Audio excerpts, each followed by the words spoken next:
No, go through. Through. Firstly, Millsy, tell me about Remy. Yeah, so she's a 4-year-old Australian Shepherd. Very cheeky, very naughty, but love her very much. Dogs are great. They're always there no matter what kind of day you've had, and she'll be on her back pretty much on the couch when I walk in, so I'll have a laugh whenever I come inside. But no, she's a great little companion and gives lots of energy. What do I do on a day off? Good question. I'll probably wake up and take Remy out, either at Centennial or Mackenzie's Bay, just go for a swim or a walk. And then hopefully I don't have a uni assignment.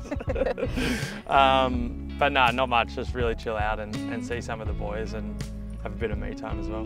For those who don't know your story, you grew up playing rugby and then found yourself in AFL. Can you tell those who don't know the story how you ended up playing AFL? I played rugby because that's what sort of kids did in New South Wales, and all my mates played rugby. And then Dad's actually friends with Andrew Pridham, and his son Ollie needed someone to fill in to his side, the Mossman Swans. So put my hand up and did it a couple of times and started to love the game. And then Mark Drinkwater from the academy asked if I wanted to come down and have a kick around, and this was a new thing, the academy, and didn't really know what it was, but jumped at the opportunity, and ever since then didn't really look back.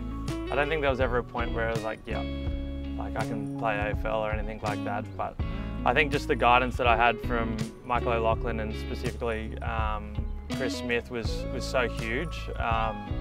They sort of got me to understand professionalism of football whilst also still having fun. It's such a critical balance in professional sport, and I think they sort of helped guide me along that journey, and it's, yeah, I'm very grateful.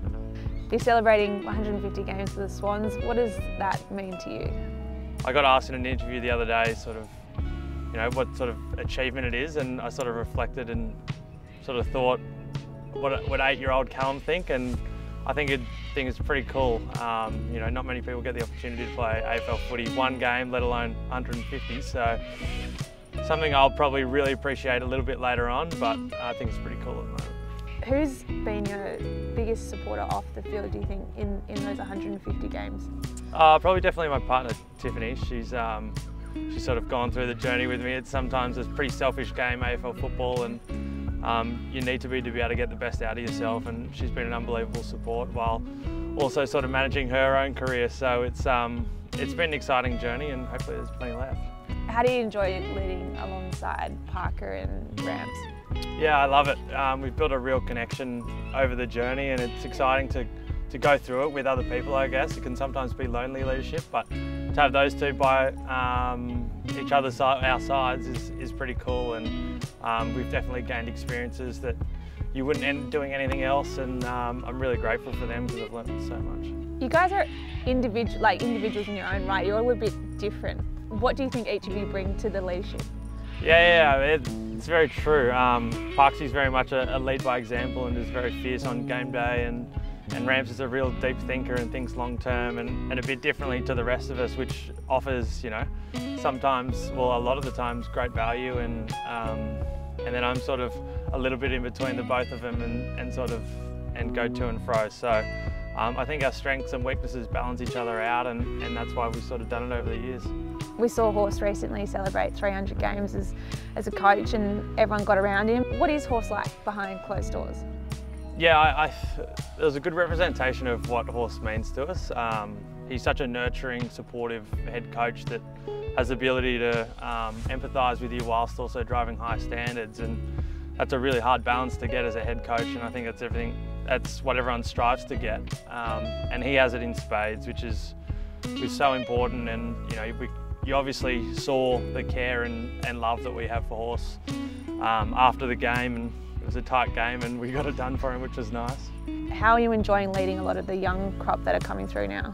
You know, I love this place and I love helping out as much as I can, and it's exciting. You know, I'm 26 and classified as old. That's how young we are around at the club at the moment. But you know, I had such important leaders over my journey like Jared McVeigh, Josh Kennedy, Kieran Jack, and if I can have, you know, just 1/10 of the impact on someone else like they had on me is, well, I know I'll be successful. Mills, his opponent. Mills! That is brilliant! speaking with Horse, speaking with the other leaders, speaking with younger guys, I think it doesn't really stop.